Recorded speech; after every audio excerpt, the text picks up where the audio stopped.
Moi, je me suis fait tabasser en sortant de boîte, il y a genre 1 an. Moi, suivre dans le métro, ouais.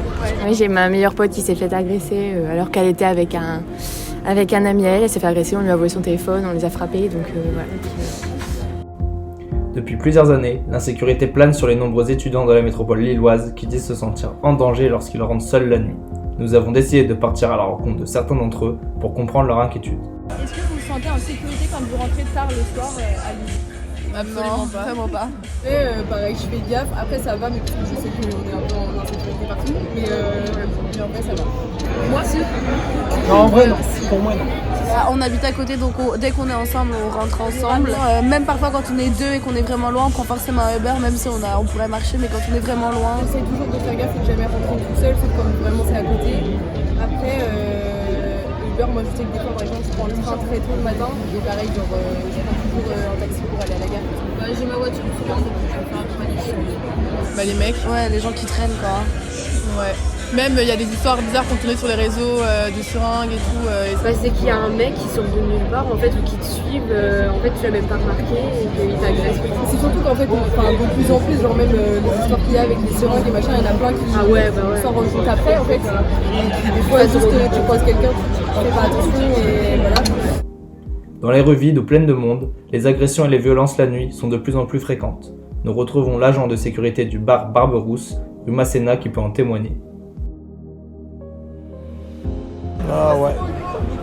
Beaucoup, ouais. Pas mal de vols, pas mal de pickpockets, pas mal d'agressions vers les personnes qui sont en état d'ébriété. Ça commence à changer parce qu'il y a beaucoup plus de policiers qui traînent dans la rue là.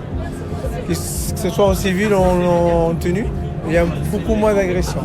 Nous sommes allés à la rencontre du président de la Fédération des associations étudiantes de Lille qui essaye de mener plusieurs actions afin de retrouver une vie nocturne un peu plus sereine. Bonjour Martin, en octobre 2021, vous avez sorti un communiqué sur la situation du quartier Solferino-Masséna.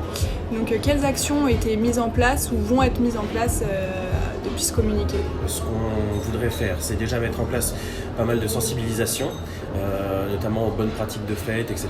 Sensibiliser aussi et avertir les gens, enfin les jeunes qui sortent sur ce type de problème dans ces quartiers et parallèlement former des personnes en soirée qui puissent avoir des comportements responsables et surtout être référentes en cas de problème pour être les premiers interlocuteurs des étudiants touchés par ce type de problème, quel qu'il soit. Ça peut être des problèmes de drogue dans les verres, ça peut être des problèmes de vol à l'arraché, tout ce genre de choses. L'idéal, ce serait que tous les étudiants soient formés, mais au moins notre réseau associatif qui participe régulièrement à la vie nocturne dans les bars pour pouvoir être des référents. Quelles agressions sont les plus fréquentes et est-ce que vous avez des chiffres à nous donner? Ce qu'on voit, nous, à travers nos questionnaires qui revient le plus, ce sont les agressions du type VSS, sexiste, donc ça peut être vraiment juste de l'outrage sexiste dans la rue, etc., des propos déplacés, ce genre de choses, à des choses plus graves comme dernièrement en effet le problème du GHB au niveau lillois, c'est vraiment monté en flèche. La deuxième cause principale de sentiment d'insécurité en ce moment, c'est vraiment les vols à l'arraché. Ce sentiment d'insécurité est-il justifié ?